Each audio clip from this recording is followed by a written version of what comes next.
Hello friends, welcome back to Santhoshi Samayal. இன்றைக்கி நம்ம பார்க்க போகிறது ஒரு ட்ரெடிஷ்னல் ரெசிபி, பருப்பு உருண்டை குழம்பு. இது எப்படி செய்யலாம் பார்க்கலாம் வாங்க. ரொம்ப டேஸ்டியாக இருக்கும், கண்டிப்பாக ட்ரை பண்ணுங்கள்.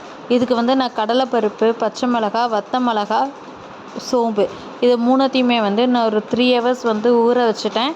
இப்போ மிக்ஸி ஜாரில் வெங்காயத்தை சேர்த்து நம்ம அரைச்சிக்கலாம். நீங்கள் முதல்ல போடுறப்ப வத்த மிளகாய், பச்சை மிளகாய் அடியில் போட்டுருங்க, அப்போ தான் நல்லா அரைப்படும்.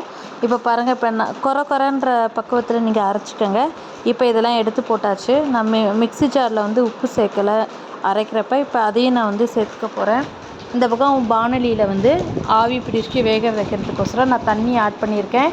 இட்லி பாத்திரத்தில் கொஞ்சம் எண்ணெய் தேய்ச்சிட்டு இந்த பக்கம் நான் ஆல்ரெடி இப்போ அரைச்சிருக்கேன்ல, அதில் நான் கொஞ்சம் மஞ்சப்பொடி, கருவேப்பிலை, கொத்தமல்லி, உப்பு நான் இதில் ஆட் பண்ணிக்கிறேன். ஏன்னா இப்போ மிக்சியில் அரைக்கிற டைம் நீங்கள் அரைச்சிக்கலாம். நான் அரைக்காமல் விட்டுட்டேன், போடாமல் விட்டுட்டேன். அதனால் இப்போ ஆட் பண்ணியிருக்கேன். பெருங்காயம் சேர்த்துக்கோங்க. இப்போ நல்லா ஒரு கலந்து விட்டுக்கோங்க, கொத்தமல்லியெல்லாம் சேர்த்துட்டு.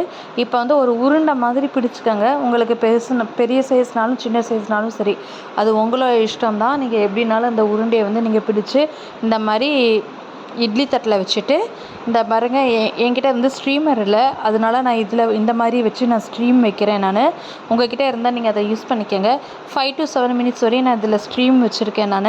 இந்த பக்கம் இது வேகிறதுக்குள்ளே இந்த பக்கம் சைடில் சாம்பாருக்கு ரெடி பண்ணிடலாம். இதில் நான் கடுகு, 1 ஸ்பூன் வெந்தயம், ஜீரகம், 1 ஸ்பூன் சோம்பு, வத்த மிளகாய், வெங்காயம், பச்சை மிளகாய், 1 கொத்து கருவேப்பிலை, இது எல்லாத்தையுமே நான் ஆட் பண்ணியிருக்கேன். இப்போ இதை நல்லா கலந்து விட்டுக்கலாம். இந்த வெங்காயம் நல்லா கண்ணாடி பதம் வரையும் நீங்கள் கலந்து விட்டுக்கோங்க. இதுக்கப்புறம் நம்ம மஞ்சப்பொடி, காரத்துக்கு எவ்வளோ தேவையோ அதுக்கேற்ற காரத்துக்கு காரப்பொடி, கொஞ்சம் பெருங்காயம் சேர்த்துக்கிறோம். ஆல்ரெடி அங்கே அரைக்கிறப்ப மிக்சியில் அந்த உருண்டைக்கு தேவையான அளவு தான் காரம் போட்டோம். இப்போ இந்த சாம்பாருக்கு எவ்வளோ தேவையோ அந்த காரத்தை இதில் நீங்கள் ஆட் பண்ணிக்கோங்க. அதுக்கப்புறம் நான் இதில் ஒரு தக்காளியை நான் ஆட் பண்ணியிருக்கேன், பெரிய தக்காளியாக. நீங்கள் நல்லா ஆட் பண்ணி விட்டு நல்லா கலந்து விட்டுட்டு கொஞ்சம் தண்ணியை ஊற்றி சிம்மில் வச்சு கொதிக்கட்டும். இந்த பக்கம் நம்ம பார்க்கலாம், இது நல்லா வெந்துருச்சு இந்த உருண்டைகள். இதை நம்ம தனியாக எடுத்து வச்சுக்கலாம். இந்த பாருங்கள், நல்லா வெந்து வந்திருக்கு பாருங்கள். இந்த பக்கம் தண்ணியை நல்லா ஊற்றி கொதிக்க வச்சுக்கலாம். இதுக்கப்புறம் நான் ஒரு பெரிய எலுமிச்சை பழ அளவுக்கு புளி இருக்கு இல்லையா, அதோட பல்ப்பு நல்லா கெட்டியாக இது பண்ணி நான் அதில் சேர்த்துருக்கேன். அதுக்கப்புறம் நான் அரைக்கிறப்பயே கொஞ்சம் தனியாக மாவு இதில் எடுத்து வச்சுருக்கேன். இந்த புளி தண்ணி நல்லா கொதித்து பச்சை வாசம் போகட்டும்.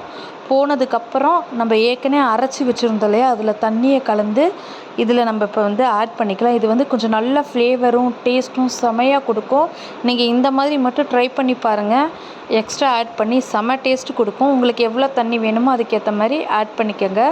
அதுக்கப்புறம் இப்போ இந்த பக்கம் லாஸ்ட்டாக இந்த தேங்காயும் சோம்பும் நீங்கள் நல்லா அரைச்சி விட்டிங்கன்னா, உண்மையாக சொல்கிறேன், இதுதான் நல்ல ஃப்ளேவரும் டேஸ்ட்டும் இந்த சாம்பார்லேயே எடுத்து தூக்கி கொடுக்கும். இந்த மாதிரி மட்டும் நீங்கள் பண்ணி பாருங்கள், செம்ம டேஸ்ட்டாக இருக்கும். பண்ணி எடுத்துகிட்டு கமெண்ட் பாக்ஸில் சொல்லுங்கள் எப்படி இருக்குன்னு ட்ரை பண்ணிவிட்டு.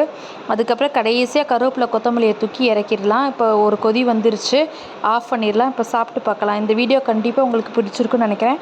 மறக்காமல் சந்தோஷ் சமையலை சப்ஸ்கிரைப் பண்ணுங்கள், ஃப்ரெண்ட்ஸ் அண்ட் ஃபேமிலிக்கு ஷேர் பண்ணுங்கள். Bye by.